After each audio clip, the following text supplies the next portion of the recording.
Vous savez ce que c'est l'alchimie? Pour ceux qui ne savent pas, c'est l'art de transformer de la pacotille en un or des plus raffinés. Et vous savez quoi? Je sais comment faire. Restez avec moi, on en parle dans un instant.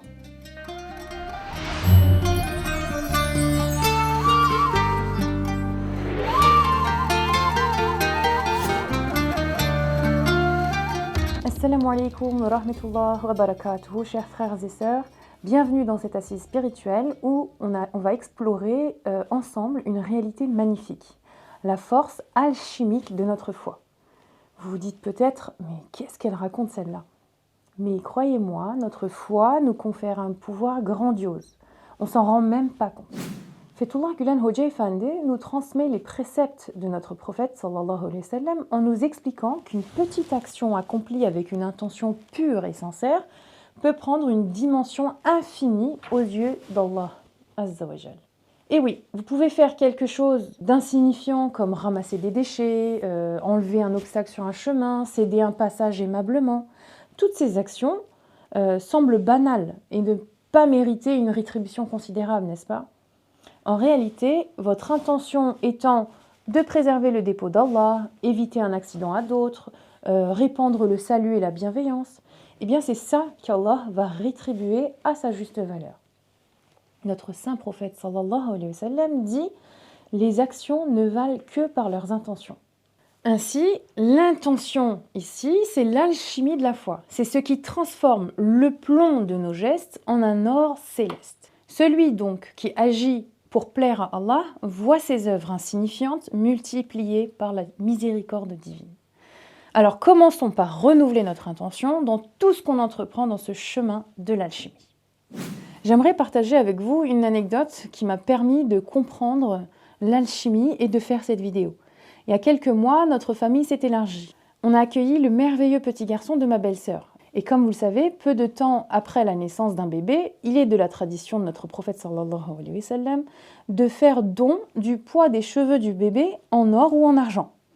Et c'est à cette occasion, en témoignant de la transformation des cheveux de ce petit bébé en or, que j'ai compris comment fonctionnait l'alchimie.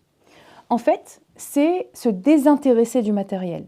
Ici, on part d'une matière organique, les cheveux, qui physiquement, matériellement, ne représentent rien, pour obtenir de l'or qui a une valeur matérielle importante. Cela dit, ça, c'est possible que si on décide de partager sa joie. L'or ainsi obtenu n'est pas destiné à notre propre enrichissement, mais au don. Il peut y avoir de nombreuses explications à cette pratique de notre prophète sallallahu alayhi wa sallam, mais ce qu'il faut retenir, c'est que le musulman, lorsqu'un joyeux événement le rend heureux, il ne vit pas sa joie tout seul, il la partage en rendant d'autres heureux également. Et ça, c'est possible que par le désintérêt du matériel. Faire don à des inconnus sous prétexte d'avoir vécu un heureux événement, voilà comment Allah nous aide à devenir des alchimistes. L'alchimie spirituelle, c'est ça. Un geste simple, un acte humble qui brille comme l'or devant Allah parce qu'il est fait avec amour et solidarité. Il y a aussi un dernier élément indispensable pour l'alchimie, c'est la méditation ou le tafakkur. Hoca Efendi, en se basant toujours sur les hadiths du prophète sallallahu alayhi wa sallam, dit qu'une heure de méditation vaut plus qu'un an d'adoration. Il explique qu'une contemplation profonde d'une heure peut nous rapprocher plus d'Allah que des années de prière sans cœur. La méditation sincère mène à la connaissance de soi et ouvre ainsi la voie vers la connaissance d'Allah. Plus on médite en contemplant les signes d'Allah dans la création, plus on renforce notre foi. Et c'est ainsi qu'encore une fois opérera l'alchimie, car on finira par ne plus voir que par le prisme de la foi, et c'est ce regard qui transformera notre vie mondaine de quelques décennies en une vie éternelle au paradis. La véritable valeur d'une action est donc dans la profondeur de la conscience d'Allah qui l'accompagne. Chers frères et sœurs, ce que nous avons exploré ensemble aujourd'hui, c'est la transformation du banal en sublime. C'est l'alchimie de la foi. C'est donner de soi, même peu, avec un cœur sincère. Ce ne sont pas forcément les grandes œuvres qui importent, mais les cœurs grands, même dans les petites œuvres. Je vous invite à vivre cette spiritualité dans votre quotidien. Que vos sourires deviennent des sadaqas, que vos silences deviennent des méditations. que vos intentions subliment vos actions.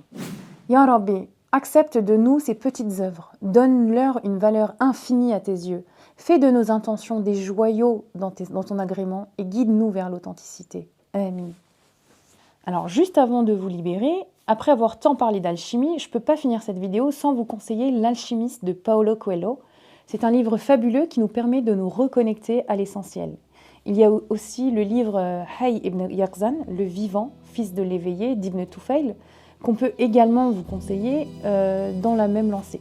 N'oubliez pas de liker, de vous abonner, de partager cette vidéo. À très bientôt sur votre chaîne Boussole. Assalamu alaikum wa rahmatullahi wa barakatuh.